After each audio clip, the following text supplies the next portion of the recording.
안녕하세요. 왜 이렇게 연상의 남자를 만나게 된 건지 그때는 어린 마음의 남들보다 여유가 있어 보이는 남편의 모습에 반해서 결혼을 결심했는데 결혼하고 나니 후회가 되는 부분이 더 많습니다. 그나마 연애할 때는 남편도 한참 때라서 괜찮았는데 결혼 후부터는 영 아니었어요. 더군다나 결혼하면서 남편의 권유로 저는 회사까지 그만두게 되면서 솔직히 집안일을 하고 나면 딱히 할 게 없어서 체력적으로 힘이 남아 돌았는데 영업맨인 남편은 퇴근하고 나면 많이 힘들어했어요. 그리고 퇴근 후에는 술 약속이 뭐가 그리 많은지 허구한 날 술에 떡이 돼서 일어나지 않는 남편을 보고 있으면 날이 가면 갈수록 불만은 더해졌습니다. 그나마 자녀 계획 때문에 결혼 2년 차까지는 남편과 저는 애를 많이 썼습니다. 하지만 아무 소식도 없어서 찾아간 병원에서 남편이 씨 없는 수박이라는 걸 알게 되어버렸고 그날 이후로는 그나마 주기적으로 하던 노력도 없어지고 말았죠. 남편은 아무런 생각이 없는 건지 제가 먼저 어떻게 해보려고 하면 가족끼리는 그런 거 하는 거 아니라면서 은근슬쩍 방으로 들어가고는 하더라고요. 아이도 못 가지는 상황까지 되고 나서 생각이 많아졌습니다. 정말 이럴 거면 회사는 왜 그만뒀는지 그리고 이렇게 나이 많고 체력도 좋지 않은 남자랑은 왜 결혼을 한 건지 후회가 되었어요. 사실 저는 회사 일을 정말 좋아했거든요. 결혼 전부터 남편이 결혼하고 나서는 여자는 집안 살림하면서 애를 키워야 한다는 말에 가스라이팅을 당해서 저도 모르게 회사를 그만두기는 했지만 저는 나름 제가 다니던 회사에 애착도 많이 있었습니다. 중소기업이긴 했지만 회사에서 남직원들보다 훨씬 더 일을 척척 잘해내는 제 모습이 너무 좋았고 여자라고 승진을 시켜주지는 않았지만 제게 기대를 걸어주는 사람들이 많았거든요. 심지어 부장님이나 부사장님까지도 저를 좋게 봐주셔서 저한테 이런저런 남자들을 소개를 시켜주거나 그런 일도 종종 있고는 했어요. 당시에는 남편과 연애를 하고 있었음에도 저는 그런 소개 자리를 거절하지는 않았습니다. 더욱더 안타까운 건 남편보다 조건이 좋은 남자들도 많았지만 그 당시에는 남편보다 저를 만족시켜주는 사람은 없었거든요. 그랬던 남자가 지금에 와서는 왜 저 모양 저 꼴이 된 건지 정말 밤마다 짜증이 납니다. 이혼 사유가 될 수 있다는 말이 거짓말이거나 지어낸 건지 알았는데 그게 아닌 것 같아요. 진짜 미리 알 수만 있었더라면 현재의 남편을 고르지 않고 다른 사람을 고르고 싶다는 생각뿐입니다. 그래도 남편은 저한테 상냥했어요. 8살 연하의 와이프라 그런지 저를 공주대하듯 대해줬고 자기 때문에 직장까지 그만둔 저에게 물심양면으로 지원을 해줬습니다. 딱 부부끼리 그거 하나 빼고 다 잘해줬어요. 솔직히 이렇게 친절하거나 그러지라도 않았다면 아마 진작에 이혼을 했을 수도 있었겠네요. 말씀드렸다시피 저는 일 처리도 정확하고 배우는 것도 빠른 사람이었어요. 어차피 저는 전업주부로 평생을 살아야 할 팔자가 되어버렸는데 집에서만 있는 건 제게 정말 고역이었습니다. 계획적이고 손도 빠른 편이라서 집안일이 아무리 많아도 점심때가 되기도 전에 웬만한 건 다 끝내서 딱히 집에서 할 게 없었고 무료했어요. 그 시간을 활용해서 저를 위해 쓰면 더 좋은 삶을 살 수 있겠다고 스스로를 위안하면서 밀렸던 독서도 해보고 싶은 공부도 해봤지만 밀려오는 부족함은 채워지지가 않았어요. 우울증까지는 아니었지만 집에 돌아온 남편에게 투정도 많이 했지만 남편은 항상 피곤하다, 내일도 운전하면서 하루 종일 돌아다녀야 하기 때문에 체력을 비축해야 한다 하는 말도 안 되는 변명을 하면서 빠져나가기 바빴습니다. 그래서 저는 그때 당시에 집에 있으면서 살이 엄청 많이 찌게 되었습니다. 결혼 전에는 남편도 첫눈에 반하게 만들고 여기저기 직장 동료들한테 소개팅도 받아서 다니고 하면서 나름 남자 여러 놀리던 미모가 있었는데 집에만 있고 외출을 하지 않으니 화장도 안 하게 되고 살이 많이 찌게 되면서 결혼하기 전에 입던 옷들은 사이즈가 맞지 않아 입지도 못하게 되고 점점 제가 매력이 없어지는 것 같았습니다. 그리고 제가 살이 많이 찌게 된 이후로는 자격지심 때문인지 모르겠는데 남편도 저를 더 피한다고 생각을 했어요. 자존감이 낮아질 대로 낮아져 있던 그때 재활용을 하는 날 분리수거를 하다가 아파트 단지에서 이웃을 한 명 만나게 됩니다. 처음 보는 여자였는데 나이는 저보다 어려 보였어요. 아주 옷이며 신발도 잔뜩 비싼 브랜드로 도배해서 나와가지고는 재활용 분리수거를 하고 있는 거 아니겠어요? 사실 처음에는 속으로 욕을 했어요. 어지간히 돈 자랑을 하고 싶나 보다 싶었거든요. 이 시간에 분리수거를 하러 나온 걸 보니 저처럼 전업주부인 것 같은데 집에만 있으면서 저렇게 차려입고 다닐 필요가 있나 싶었거든요. 저랑 거의 똑같은 타이밍에 나왔는데도 불구하고 경비 아저씨가 저는 본체 만체도 안 하고 그 여자만 도와주는 것도 굉장히 기분이 나빴습니다. 아마 낮아진 제 자존감 때문이겠지요.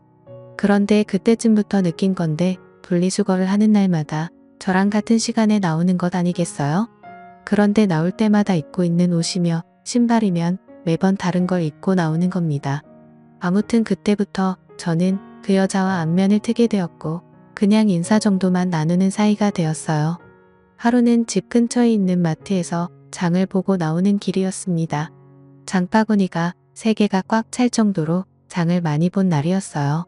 하나는 어깨에 들쳐업고 양손 하나씩 무거운 장바구니를 들고 집으로 돌아가려는데 누가 차 경적을 울리더라고요. 그래서 길을 비켜줬는데도 계속 빵빵거리길래 뒤돌아보니 그 여자가 딱 보기에도 비싸 보이는 외제차를 끌고 창문을 내린 뒤에 저를 부르는 겁니다. 집에 가는 길이냐고 물어보면서 자기도 집에 가고 있으니 태워주겠다고요. 솔직히 조금 자존심이 상했습니다. 차 안에 탔는데 그 여자와 제가 비교가 많이 되었거든요. 삐까 번쩍한 외제차에 그 외제차만큼 고급져 보이는 명품들 풀 메이크업을 하고 머리까지 윤기가 철철 흐르더군요. 그에 비해 저는 그냥 누가 봐도 동네 아줌마 같아 보이는 평범한 복장에 슬리퍼를 신고 있었고 머리는 그냥 관리하기 편하게 적당히 촌스러운 파마를 하고 있었으니 말이죠. 괜히 차를 얻어 탔나 싶었습니다. 그리고 저는 제가 솔직히 그 여자가 그렇게 자기의 재력과 아름다움을 뽐내면서 자존감을 채우는데 이용된 희생양이라고 생각했어요. 정말 짧은 시간이었는데 오만 가지 생각이 다 들더라고요. 나도 저렇게 예쁘고 꾸미고 있었더라면 남편이 나를 피하게 되지 않지 않았을까 하는 생각도 들고 눈물이 막 나기 시작해서 그 자리에서 울어버리고 말았습니다. 제가 막 우니까 그 여자도 당황을 하더군요. 왜 우냐고 하면서 저를 달래줬어요. 허세와 허용이 가득하고 자기의 만족을 위해 남을 절망시키는 아주 나쁜 여자라고 생각했는데 제가 엄청 오해를 했습니다. 그 여자는 저를 진심으로 위로를 해줬어요. 그러면서 하는 말이 분리수거할 때 몇 번 마주치면서 언니하고 친해지고 싶었다고 하더라고요. 아파트 단지에 자기랑 잘 맞을 것 같은 여자가 한 명도 없는데 딱 언니만큼은 처음 느낌부터 뭐가 팍팍하고 왔다고 하면서 말입니다. 그래서 제가 당신같이 젊고 예쁘고 능력 있어 보이는 아가씨가 나랑 친해져서는 어디에 쓰겠냐고 거짓말하지 말라고 했습니다. 그랬더니 그녀가 하는 말이 언니가 꾸미지를 않아서 그렇지 자기가 봤을 때는 언니가 자기보다 훨씬 예쁠 거라고 하면서 저를 추켜 세워주더군요. 그 여자가 하는 말이 100% 진심이라고 생각하지는 않았지만 또 위로를 받고 나니 기분이 썩 나쁘지가 않았네요. 그때부터 이 여자하고는 친하게 지냈습니다. 이 여자도 제가 예상한 대로 전업주부의 삶을 살고 있었고 매일같이 집에서만 보내는 게 무료한데 자기 남편이 워낙에 의심이 많아서 자기가 혼자 다니는 걸 원하지 않아 했다고 하네요. 그래서 그 여자는 그 여자 나름대로 같은 아파트에 사는 이웃 중에 자기와 잘 맞을 것 같은 사람을 찾아다녔던 겁니다. 그리고 그 여자는 저를 발견한 거고요. 안목이 있는 여자라는 생각이 들었어요. 제가 그 당시에 꾸미는 것도 포기하고 살도 많이 쪄 있는 상황이었지만 왕년에는 엄청 잘 나갔었다는 거를 본능적으로 눈치를 채고 있었던 거잖아요. 아무튼 제 인생은 그 여자를 만나면서 급박하게 변하게 되었습니다. 그 여자를 따라다니면서 동네에 있는 헬스장도 다니고 요가도 배우고 관리도 받으며 잃어버린 저의 미모를 다시 되찾기 시작했어요. 적당히 관리하기 편한 꼽을 머리도 그만두고 미용실에 가서 관리도 받아보고 옷도 후줄근해져서 목이 늘어난 티셔츠는 다 가져다 버리고 그 여자만큼 비싼 브랜드 옷을 사지는 못했지만 적당히 괜찮은 옷들로 제 옷장을 다시 채워나갔습니다. 그리고 제가 관리를 받으며 살이 빠지기 시작한 그때 드디어 각방을 쓰던 남편도 혼자 자니까 너무 춥다며 방으로 돌아왔습니다. 남편이 다시 저를 여자로 봐주면 기쁠 거라고 생각했는데 하나도 기쁘지가 않았습니다. 느릿느릿한 거북이인 저와 결승점까지 전력 질주를 하는 토끼 같은 남편이었거든요. 동화 속 토끼는 결승점에 다다르기 전에 잠깐 쉬었다라도 가지. 결승점까지 혼자 전력 질주를 해버리니 느릿느릿한 거북이는 결승점까지 한참 남았는데도 그 차이가 너무 커져버리니 혼자 꾸역꾸역 끝까지 가는 것보다 그냥 경기를 포기하게 되더라고요. 그날 이후로 제 옆으로 돌아오려는 남편이 정말 꼴보기가 싫었어요. 그래서 코를 고는 소리가 너무 시끄러워서 잠을 못 자겠다고 다시 혼자 쓰던 방으로 돌려보내버렸습니다. 그 이야기를 같이 다니게 된 그 여자에게 했더니 100번 1000번 잘한 거라고 하면서 언니가 빨리 자존감을 찾은 것 같아 다행이라며 제 편을 들어줬습니다. 그리고 제가 완전히 다이어트에 성공해서 결혼 전에 미모까지는 아니지만 아름다움을 다시 손에 넣었을 때는 그 여자가 저를 여기저기 끌고 다니면서 완전 새로운 세상을 보여줬어요. 30대 초반과 중반의 여자였고 결혼한 사람들이었지만 세상은 정말 넓고 저희를 찾아주는 곳은 엄청나게 많더라고요. 골프도 치러 다니고 어디 공기 좋은 곳에서 외식을 하러 다니고 했습니다. 돈 한 푼 내지 않아도 알아서 다 계산해 주니까 좋았어요. 남편이 아니어도 저를 배려해주는 남자들은 지천에 깔려 있었고 왜 내가 이런 세상을 모르고 살았나 혼자서 전전긍긍했던 지난 몇 년간이 참 후회가 되었습니다. 그러다 그 여자가 언젠가 저를 불러서 이제 한동안은 못 보고 지낼 것 같다는 소식을 전해왔습니다. 사실 그 여자는 얼마 전에 이혼을 해서 돌싱이 되었다고 합니다. 남편이 제법 벌이가 괜찮아서 호의호식을 하고 있는 걸로 알았는데 말이죠. 그래서 그녀에게 앞으로 어떻게 할 거냐고 물어봤어요. 저는 사실 이 여자가 여기저기 막 구르고 다녀서 이혼을 당한 거라고 생각했거든요. 그런데 그게 아니었습니다. 그녀가 남편을 차버린 거였어요. 어떻게 할 거냐 하는 건 쓸데없는 걱정이었던 거죠. 왜냐하면 그녀는 그동안 집에 있으면서 코인을 해서 앞으로의 인생에 남편이 필요 없어질 만큼 큰 돈을 벌게 되었다는 거예요. 지금 사는 아파트는 남편 명의로 해주고 재산 분할을 또 따로 받기로 했답니다. 저랑 떨어지게 된 건 아쉽지만 자기도 좀 더 놀기 좋아하는 사람들 많고 할 거 많고 놀기 편한 동네로 이사를 갈 계획이라고 하는 겁니다. 막상 저를 여기저기 데리고 다니던 그녀와 더 이상 같이 놀지 못하게 된다니 많이 아쉬웠습니다. 이제 막 저는 다시 제 인생을 찾은 느낌이었는데 다시 또 혼자가 돼버린다는 느낌이 들었어요. 그 여자가 없으면 차도 없고 운전도 할 줄 모르는 제가 어떻게 어디를 놀러 다니겠나 싶었습니다. 그렇다고 그녀가 집도 남편한테 넘기고 이사를 가는데 저 하나 때문에 그걸 포기하진 않겠다 생각했죠. 그렇게 그녀는 제 인생을 송두리째 바꿔버리고는 새로운 삶을 찾아 떠나버리고 말았어요. 남편이 출근해 있는 주중에는 정말 매일같이 놀러 다녔는데 너무나도 아쉬웠습니다. 그리고 그렇게 같이 놀러 다닐 사람이 없으니 저도 기껏 관리받으러 다니던 운동도 손을 놓게 되고 그렇게 다시 살이 찌기 시작한 거예요. 그러다 이렇게 되면 안 되겠다는 생각이 들었습니다. 그리고 그 여자처럼 자주적으로 살고 싶어졌어요.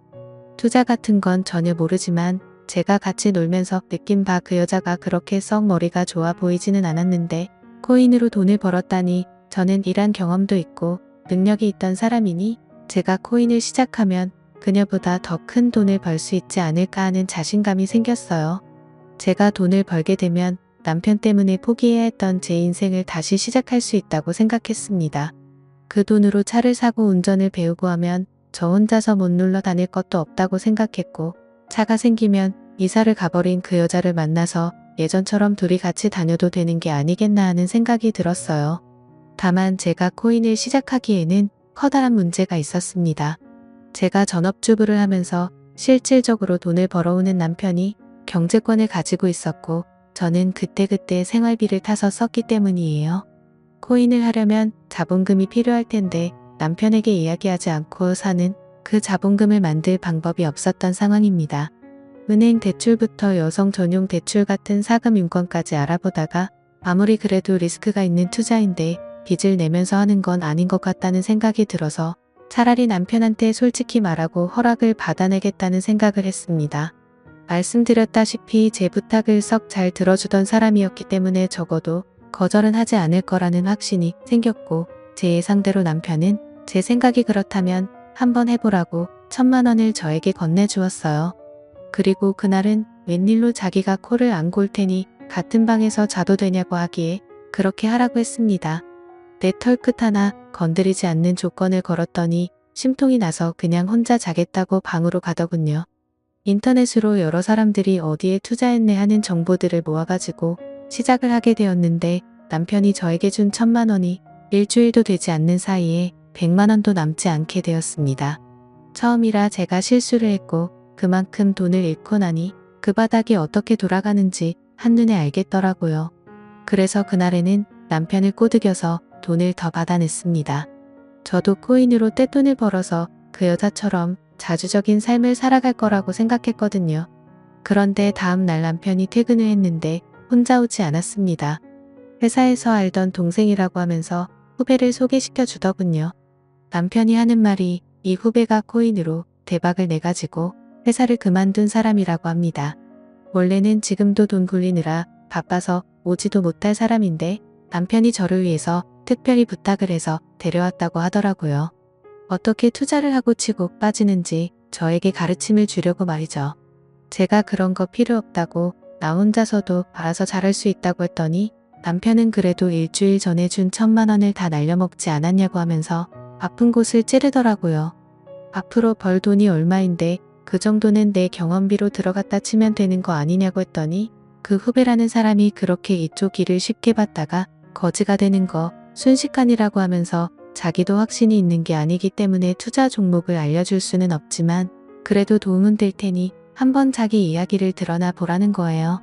내가 알아서 한다는데 왜 자꾸 그러냐면서 성질을 부리니 그러면 남편이 데려온 후배가 하는 말이 그러면 어떤 방식으로 제가 투자를 하고 있는지 자기가 지켜만 보겠다며 1시간 동안 제가 하고 싶은 대로 돈을 굴려보랍니다. 그래서 제가 1시간 동안 20% 이상의 수익을 내면 자기 도움 없이도 잘할 수 있는 사람이라고 생각하고 감나라 배나라 하지 않겠다고 그냥 돌아가겠다고 하는 겁니다. 그래프를 분 단위로 쪼개서 분석을 하며 저도 제 나름대로 이것저것에 분산해 가면서 투자를 했어요. 20분도 안 돼서 제가 투자한 것들이 올라가기 시작했습니다. 20%가 아니라 40%에 가까운 수익률을 내기 시작했습니다. 제가 이렇게 잘하는데 남의 도움이 뭐가 필요하겠냐고 돈 버는 거 보이지 않냐고 하고 그 사람한테 이만 돌아가라고 했어요. 그랬더니 1시간 동안 지켜본다고 하지 않았느냐고 하면서 약속한 시간만큼은 보고 가겠다 하는 거예요. 그러고는 하는 말이 자기였으면 그만 돈을 빼겠다고 하는 겁니다. 돈을 잘 벌었다더니 번 사람 맞냐고 물 들어올 땐 노를 저어야 하지 않겠냐고 저는 순식간에 불어난 돈으로 다시 또 다른 곳에 투자를 하며 치고 빠지기를 시작했어요. 오르락 내리락 했지만 처음에는 나름 수익률을 내고 있는 것 같았습니다. 그런데 1시간이 다 되었을 때는 제가 투자한 것들이 내려가기 시작하면서 그렇게 30분을 더 돈을 굴려봤는데 남편이 새로 건네준 또 다른 1,000만 원이 결국엔 또다시 반토막이 나버려서 100만 원도 남지 않게 돼버렸어요. 남편 후배가 말하기를 저한테 가르쳐 줄 건 코인으로 돈을 버는 방법이 아니라 투자 같은 건 영 소질이 없어 보이니 그만두게 하는 것이 제일 좋겠다고 하는 겁니다. 아까 제가 40% 수익을 냈을 때 그때 손을 털고 일어났거나 그때부터 원금을 보존해두고 수익을 낸 부분만 가지고 돈을 굴려야지 저같이 감으로 투자하는 사람들이 빈털털이 되기 딱 좋다고 말하며 자리에서 일어나더라고요. 남편이 보는 앞에서 1시간 만에 또 절반의 돈을 잃으니 남편도 이제는 더 이상 투자하라고 돈을 내어줄 수 없다고 난색을 표했습니다. 대신 남아있는 돈은 제가 자유롭게 써도 된다고만 해줬을 뿐이에요. 그날 이후로 지금은 객기 부리지 않고 차근차근히 배워나가고 있습니다. 사실 남편 모르게 그날 데리고 온 남편의 후배가 운영하고 있는 투자 사무실로 출근을 하고 있어요. 사무실이랄 것도 없이 그냥 혼자 사는 방 같은 곳입니다. 거기서 저는 제 나름의 비용을 내며 투자하는 방법을 배우고 있어요. 제가 남편의 후배에게 원하는 걸 해주고 저는 투자도 배우면서 남편 대신 부족함을 채우고 있으니 어떻게 보면 윈윈이라고 볼 수 있는 셈이죠. 지금은 남편이 알면 안 되는지라 조심스럽게 행동하고 있어요. 그래서 남편이 퇴근하기 3시간 전에는 항상 집으로 돌아가고는 있습니다. 하지만 이것도 제가 큰 돈을 벌고 난다면 남편도 저를 이해해주지 않을까 생각해요. 또 찾아주셔서 감사합니다. 사연을 읽고 재밌으셨다면 좋아요, 구독, 댓글 부탁드립니다. 감사합니다.